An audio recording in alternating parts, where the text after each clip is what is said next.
what has happened in the last 48 hours.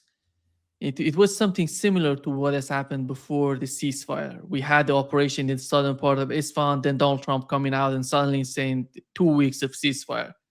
And we had the Operation Freedom. And then later on, Donald Trump is talking about a new framework published by Axios, which was somehow Iranian part saying that, and they don't agree with this document that Axios has, published. What is happening right now? What is your understanding? On one part, many people in Iran believe that the war is coming and they're preparing for a major war. On the other hand, you see these sort of negotiation talks that Donald Trump is trying to point out. Your understanding of what's going on? What are we going to see? Well, I mean, first of all, it's only prudent to prepare for war when the United States has been reinforcing its depleted position. I think people need to understand that. There's a reason why we're not at war right now, Neiman. You know the reason. Iran won. It was the United States that was compelled to seek a ceasefire after the humiliation it suffered outside Isfahan, the recognition that we had no recourse. We were done. We had shot our bolt. There was nothing left.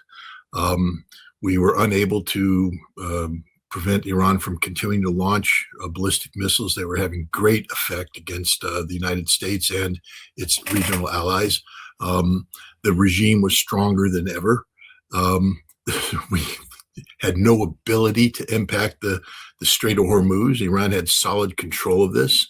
And we had depleted our arsenal. The long-range strike weapons that we used, the standoff weapons, were gone in order to continue to sustain militarily viable pressure on Iran. We had to put our aircraft in harm's way. And contrary to the overly optimistic pronouncements of Pete Hegseth and others, the Iranian air defense wasn't destroyed. It was alive and well and living, and it shot down American aircraft and damaged others. And, Trump was compelled to acknowledge reality. Now, he acknowledges reality in a way that only Donald Trump can, by being unrealistic. But that's why we sought a ceasefire. For whatever reason, Donald Trump opted not to declare victory and walk away at that time. Instead, he undertook a posture that, was designed to create the impression that Iran had lost the war. But Iran hadn't lost the war. The fact of the matter is that today, if the United States were to resume kinetic operations, as Pete Hegseth and company like to say, I can't speak on behalf of the Iranian government, and I'd be loath to even try, but reading what they've said, and the implication is that the United Arab Emirates will cease to exist as a modern nation state, that the totality of its energy production capacity will be destroyed. Whether or not Iran goes for the true kill and takes out desalination plants and causes Abu Dhabi and Dubai to depopulate along with the rest of the United Arab Emirates, that's who knows. It's what I would do. But then again, I'm a bloodthirsty warmonger. So, in comparison to the Iranians, who have actually been very responsible in their application of force, too responsible in some minds, given what has been done to them, I think we should remind your audience that they were subjected to perfidy, a surprise attack at a time when the United States was claiming to be seeking a diplomatic solution. Israel and the United States carried out a surprise attack, not designed to take away military capacity, but to destroy a nation state, to eliminate a regime, murdering people. There's no reason for Iran to ever trust the United States again, nor should it. And that's why Iran must prepare for the worst possible outcomes. But if we're realistic about this, the same conditions that compelled Donald Trump to seek a ceasefire at 39 days into his regime change operation exist today. The United States has proven that it has zero capacity to impact the Strait of Hormuz. Operation Freedom is a humiliation to the United States. Unspoken in this is the strange war that the United States had with itself and civilian fishing boats and in the United Arab Emirates. Where we unleashed lethality against innocents, thinking that they were Iranian speedboats when they weren't. We launched missiles that apparently struck UAE oil facilities doing damage. The UAE was engaged in an intramural firefight with Phantoms, firing their air defense systems off, shooting down nothing, when the Iranians are sitting there going, what's going on? And then the United States retreated. So, we lost a battle we fought against ourselves. I think everybody should understand that. Now, Iran made the point very clear that it has the ability to lethally intervene in the Gulf. It hit a number of ships and made it clear that it would continue to do so. It has total control of the Gulf. I don't know what fictional escort activity the United States undertook, but I would imagine that it's as imaginary as the war that we fought against ourselves. This is it's embarrassing to be an American today when we talk about where we are. The United States should never allow itself to be in this position. We're led by literal madmen. The president is certifiably insane. He is a man who suffers from narcissistic personality disorder of the most malignant nature. We don't have a constitutional republic. We have a cult of personality in Washington, D.C., and we are surrounded by people who don't have an oath to the Constitution or to the nation, but to an individual. And Pete Hegseth is emblematic of this. He's the epitome of this. He sat there yesterday and with a straight face and said that the Strait of Hormuz is covered by a red, white, and blue umbrella. How's that looking today, Pete? It's not existent. Marco Rubio had to admit, hey, we sort of just sunk a bunch of civilian ships because we really didn't know what we were doing. What does that mean? It means the United States Navy was panicked, was scared, frightened of Phantoms. This is not, we're supposed to be a superpower. If we send our force in, we go in decisively. I don't know what we're doing. We live in this imaginary world right now, and that's what's happening. So I don't believe we're going to attack Iran because we can't. We don't have anything to attack them with. Look at the hype that's going on. We're sending Dark Eagle. As if the Iranians instantly pooped their Depends diapers they've been wearing since this war began, because, they're so scared and they pee themselves with fear. And now the United States says we're going to send in the Dark Eagle. And the Iranians obviously are ready to surrender now. And they're ready to sign a one-page document that doesn't exist. The Dark Eagle is a fantasy. It doesn't, did we produce 8 missiles we call Dark Eagle? Yeah, we did. At $41 million each, and they don't work. We don't know how lethal they are. We know they can take off and we know that they can land, but we don't know what they do when they land because we've never really tested against a hardened target. We don't know what the lethality of these things are. And yet by deploying this, we're sending a signal to the Iranians that we can reach out and touch your ballistic missile capability. Well, what does that mean? Well, it means that the Iranians, according to us, withdrew their ballistic missile capability beyond the range of the existing precision strike munitions that we have, which we've used all of, and we don't have any more left. And so we have to bring in Dark Eagle, 8 missiles that don't work. That's sort of that captures the totality of the American reality today. We have a military that's very expensive, that looks good on paper, but doesn't work. The Iranians, on the other hand, have a military that does work. And they've let it be known that if you strike us, we're striking back decisively. Now, some nations take this seriously. Bahrain declared a state of emergency. Kuwait is in a panic because they know that if Iran decides to hit the off switch, they're dead. They're done. The Qatar is sitting there going, we're trying to be friends with you, Iran. Please don't strike us. But, oh, gosh, you let that American base happen, and we still don't know where you stand with the United States, and you're signing your name to stupidity in the Security Council. It's time for the Gulf Arab states to recognize there are good guys and bad guys in this fight, and they're on the side of the bad guys. That's just the way it is. They sided with Israel. They sided with Israel. I'll say that one more time. They sided with Israel. The Gulf Arab states sided with Israel, a nation that has committed genocide against the Palestinians and is currently attacking a fellow Islamic nation. Now, I know the Iranians are Shia and the Gulf Arab states are predominantly Sunni, and there's history there, but they're literally lining up with greater Zionists who believe in, Zionists who believe in greater Israel. And, the term that is often being used in Israel when they speak of greater Israel is living room. You know what the Germanification of living room is? Lebensraum. And you know why that matters? because Lebensraum was a Nazi policy linked to Plan Ost, Plan East, which was actually implemented in Belarus. Millions of people were killed. It was designed to commit genocide against Slavic peoples to create living room for the Aryan race.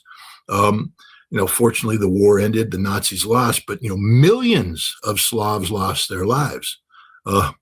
More than the Nazis killed Jews, by the way. People don't talk about the Holocaust of the Slavs that took place. This is why Victory Day is such a big parade that's going to happen maybe on May 8th. It's a big deal because the Soviet Union, the Slavic people, were marked for extermination by Nazi Germany. And they single-handedly, almost all by themselves, defeated the scourge because they had no other choice. But this is what Israel is. And so the Islamic world doesn't understand that they have no choice but to eradicate Israel. Israel is a scourge on humanity. It's the most evil nation in existence today. Close second is the United States. And yet they're siding, the Gulf Arab states are siding with Israel, siding with the United States as we carried out a war of aggression with no legitimacy whatsoever. And we lost. And that's the final answer. We lost and we can't win. Donald Trump can say what he wants about we're going to resume with even greater lethality. With what, Donnie? With what? What weapons are you going to bring to bear that you haven't brought to bear? You don't have any weapons left. They're all gone. All the precision strike munitions gone. Yes, you've stripped the world dry of your missile interceptors, but Iran will drain those in 2 or 3 days of missile launch activity. And Iran has a lot of missiles, a lot more missiles than you have missile interceptors.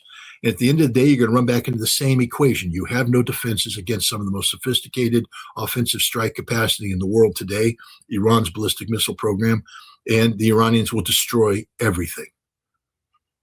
And the notion that the United States is going to do lethal harm to Iran, that's not a guarantee. We don't know the precise details, but based upon what I'm seeing out of Iran, we blew up a bunch of empty buildings. And the Iranians are in the process of rebuilding these empty buildings. That's what they do. But the stuff that was in the empty buildings wasn't when they were destroyed. And they still exist. The notion that we've done lethal harm to Iran is absurd in the extreme. Ballistic missile production capacity, by the way, I think has increased during this period of time than it was in the lead up, because Iran took all the stuff that was outside in Parchin and put it underground. It's sort of like what we did to the Germans when we tried to take out their Messerschmitt fighter capacity by bombing ball bearing plants and other things. All we did is drive production underground. In 1944, at the height of the bombing, the Germans were producing more Messerschmitt fighters at any time. Iran today is producing more missiles at any time. We haven't interdicted anything. We haven't stopped anything. This is a reality. So, Trump can sit there and throw words around. Pete Hegseth can sit there and throw words around, but the reality is known to Iran, which is the most important party to know, because they know it's all BS. They know that everything in the United States is just absurd, and that empowers them to be aggressive. If there was any hesitancy on the part of Iran, that would mean that maybe the United States is onto something, but there's no hesitancy. They're not doing. Now, would they like to see, the pressure Iran's getting isn't from the United States. It's from Russia and it's from China, especially China. China's paying a big economic price.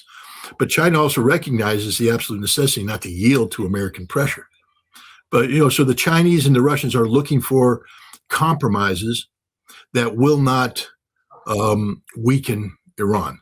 I think the big Russian compromise that I think would be part of a plan is to remove the 60% enriched uranium from Iran. Now, I know a lot of Iranians said that will never happen.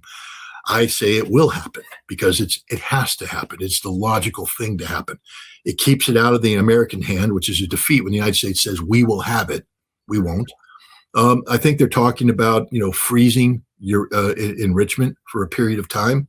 That only makes sense because it's going to take Iran some time to rebuild infrastructure, and the Russians will step in and provide the fuel for Iran's nuclear program and build it up. And it also will create the opportunity for the United States to undergo 12 to 15 years of internal domestic transformation, away from the aggressive, hyper stupid nation that we are into maybe a more realistic nation. Donald Trump will be dead and in the ground when the enrichment freeze is over. He's not going to live that much longer. And all the people that are around him will be old, toothless, and irrelevant. There will be a new group of people that have to deal with a multipolarity reality. And I think at that point in time, people will say it only makes sense for Iran to have the, what is permitted under Article 4 of the Nuclear Non-Proliferation Treaty. And so I think this is a path that Iran can accept. I mean, again, I can't speak for the Iranians, but I think that's the solution. Strait of Hormuz, I think there's a solution there between Iran and Oman. We keep calling it an international waterway, but I guess actually, if you look at international law strictly, it's not an international waterway. It's a waterway that Iran and Oman control. Whether Iran is going to be charging tolls or not, this is negotiable. But what isn't negotiable is Iran's de facto control over the Strait of Hormuz. So there will be an exchange there. The weak part of this deal, of course, is what America is obligated to do. Iran wants instant lifting of sanctions. The United States talking about a very gradual. The second you hear the word gradual out of the United States' mouth, it means we're not going to do it. We're never going to do it because we hold them to artificial standards and we never comply.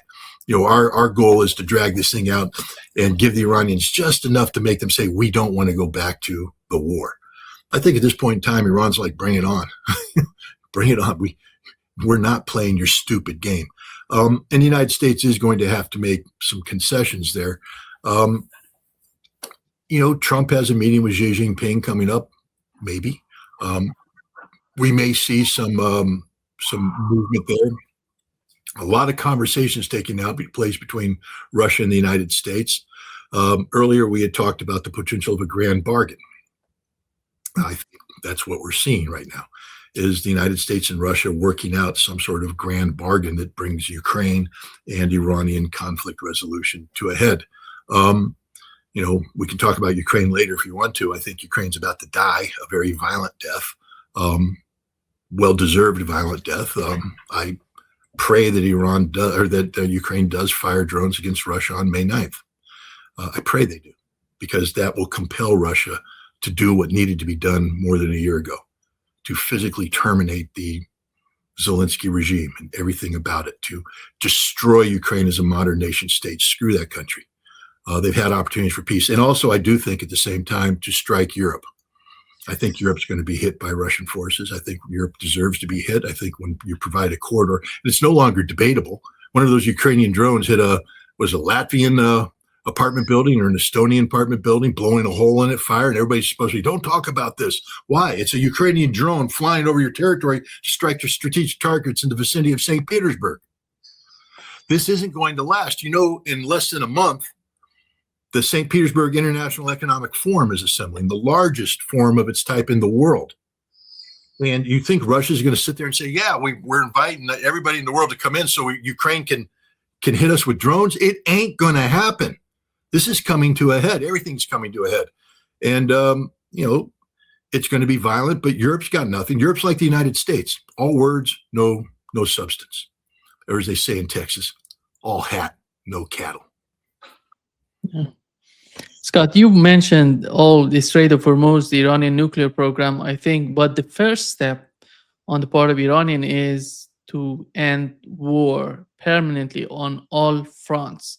Right after that, they're talking about the Strait of Hormuz in Iran.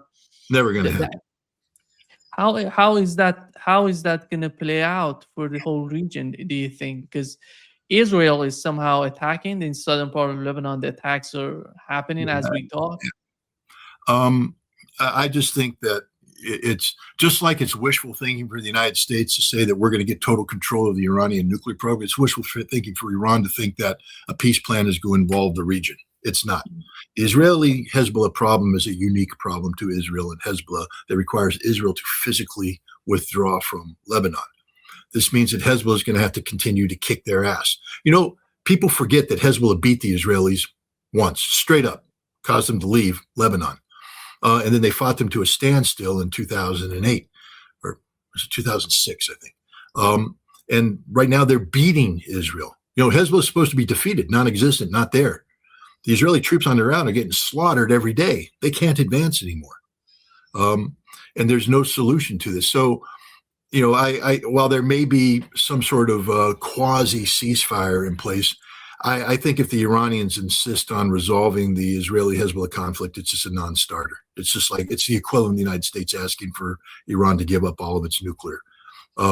It isn't. You have to physically destroy Israel to make that happen. I don't know if Iran's ready to go that level right now. The Iranians are strategic thinkers. I mean, they've proven that. They've shown great foresight in not pursuing a nuclear weapon. I just want to remind all the people who are out there say this proves Iran needs a nuclear weapon. No, it doesn't. It proves the exact opposite. Iran, without nuclear weapons, defeated two nuclear-armed powers, the United States and Israel. And Iran knows that if it acquired a nuclear weapon, that would change the dynamic 100%. The first thing it would do is legitimize everything that's been said about Iran. And then you lose all the political support that Iran's been gaining, because right now Iran is identified as the victim. If Iran decides to have a nuclear weapon, Iran will no longer be the victim, but the perpetrator. It doesn't matter how you can justify it. I'm just telling you what the facts are. But Iran doesn't want it. I heard it straight from the president's mouth. I heard it from the foreign minister's mouth. They didn't get killed. They're alive today, and they still don't want it. And I don't think the son is going to contradict the father when it comes to the supreme leader. So, he's not going to turn around and say, well, suddenly my father's religious genius, the two fatwas he issued, no, they're bullshit. We're going to have nukes. He's not going to do that. So Iran's doesn't want nuclear weapons. I know there's hardliners in the Iranian Revolutionary Guard Command that say things. They've always said things, but they're not the decision makers. They don't make the final decision. And Iran's not going to acquire nuclear weapons. And, there will be a compromise on the nuclear side of it. So that's the genius of Iran. They think long distance. And right now, I think with the potential, I think Iran has to be prepared to strike back hard. I mean, if deterrence doesn't work unless people believe that you're going to do it. So, if they do strike, Iran needs to eliminate the United Arab Emirates. Totally, 100% gone. And then it's proof that we're a power that can kill nation states. Who wants to die next? And that's deterrence in its own right. Picking on the United Arab Emirates is pretty good because they're an extension of Israel. We now know that Israeli troops were fighting on UAE soil. Israeli troops brought the Iron Dome to the United Arab Emirates, boots on the ground. Why isn't the Muslim world in an uproar over this? That's what I don't understand. Where's Saudi Arabia? Where's Qatar? Where's Kuwait? Where's Bahrain? Where's everybody telling the United Arab Emirates, you are now the leper. We reject you. We drive you out.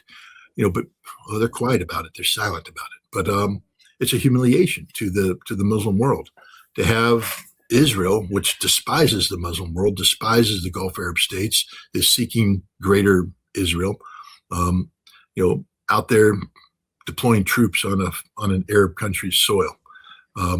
Shocking. But I think the Iranians are capable of understanding that the future solution, and this is where the Chinese and to a lesser extent the Russians come in, is economic. That the economic liberation of Iran will be the victory, the ultimate victory.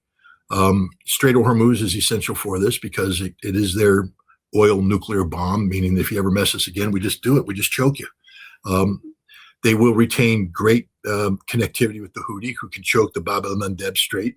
So there's dual choke points. It's the end of the West. They've already proven that.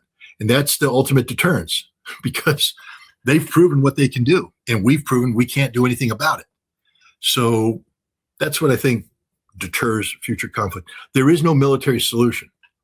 For the United States to strike Iran would be because of political impetus. And when you're dealing with a mentally ill narcissist, which we have a mentally ill man in the White House, anything's possible. But hopefully surrounded by enough people to say, we can't win this war and the consequences will be fatal to our allies in the Gulf Arab region.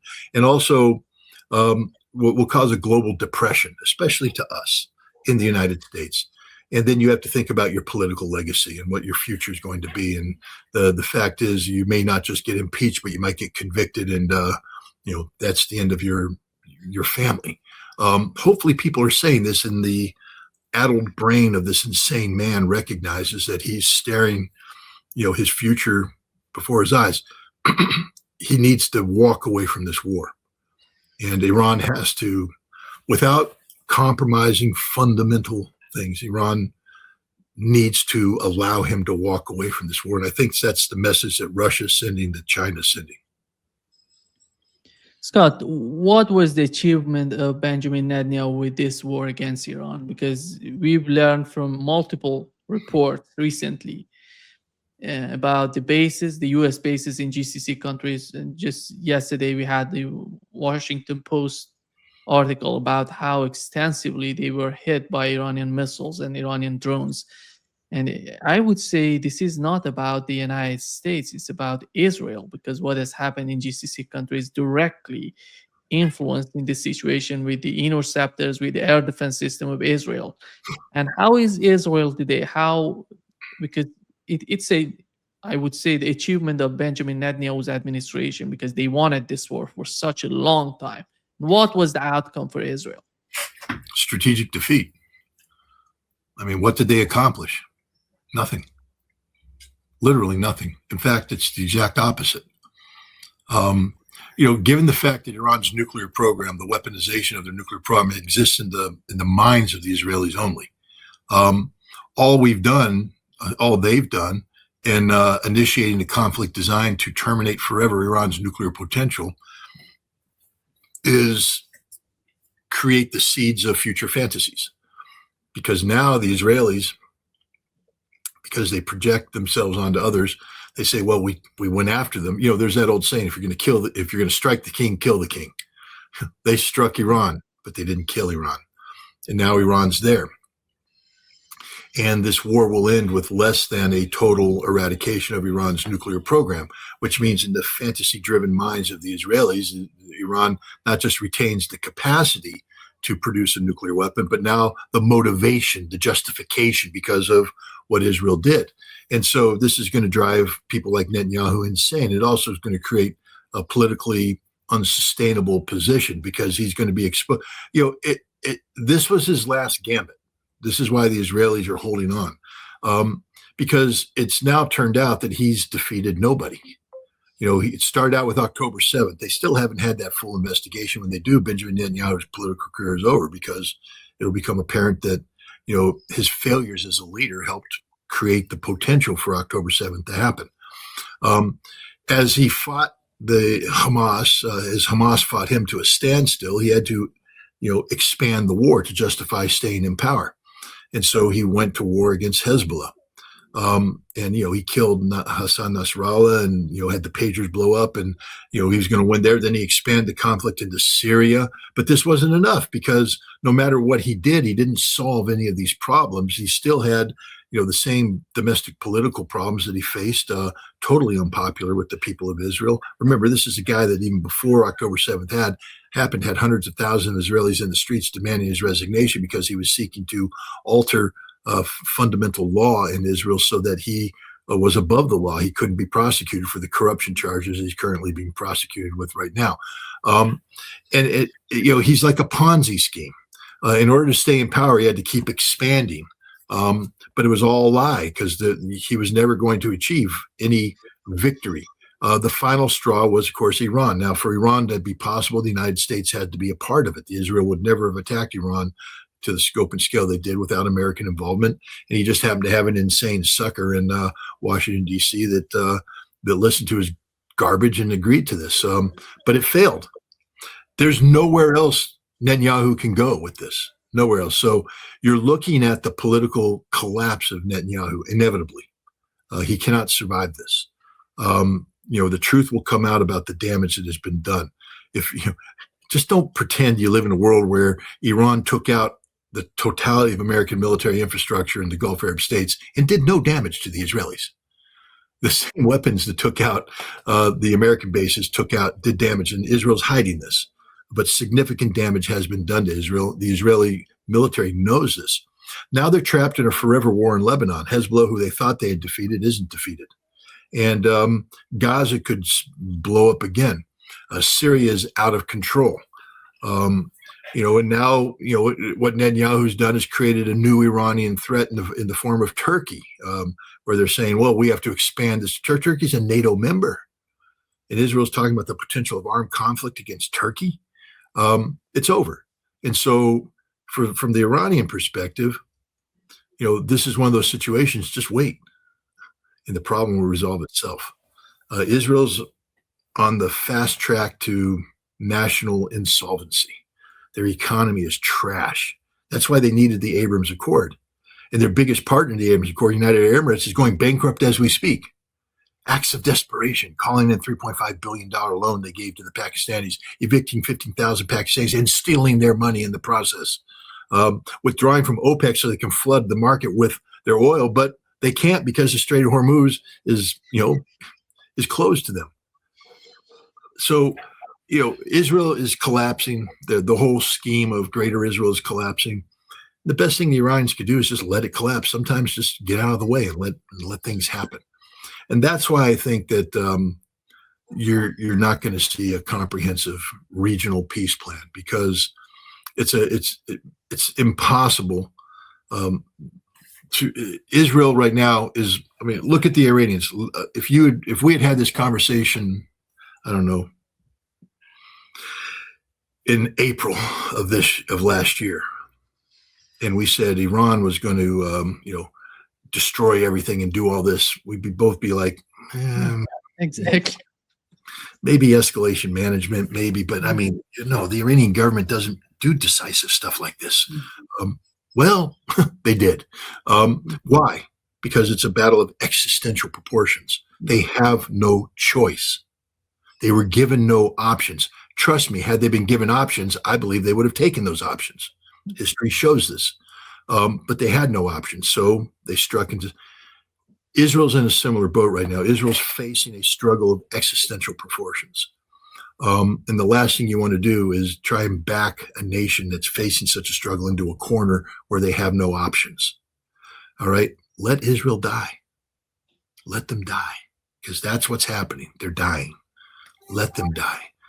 That would be my advice. But but I just don't see. If Iran forces this issue, I don't see Israel yielding, because we're talking about, again, another narcissist, Benjamin Netanyahu, who's looking at his political legacy and looking at dying in jail. So it's very personal to him. Why force the issue? Why force his hand? Why compel him to do something irrational? Right now he's containable. He's trapped in a war that he can't win in Lebanon. And he has political problems at home. Don't give him an opportunity to become the martyr. So that's why I think it isn't. We're not going to be seeing decisive moves against Israel. Israel lost this war. They lost it. It was a big gamble on his part. And that's why Israelis are mad at the United States, because they know that if the United States is seeking to withdraw, that's the end of the gambit. They can't win without the United States.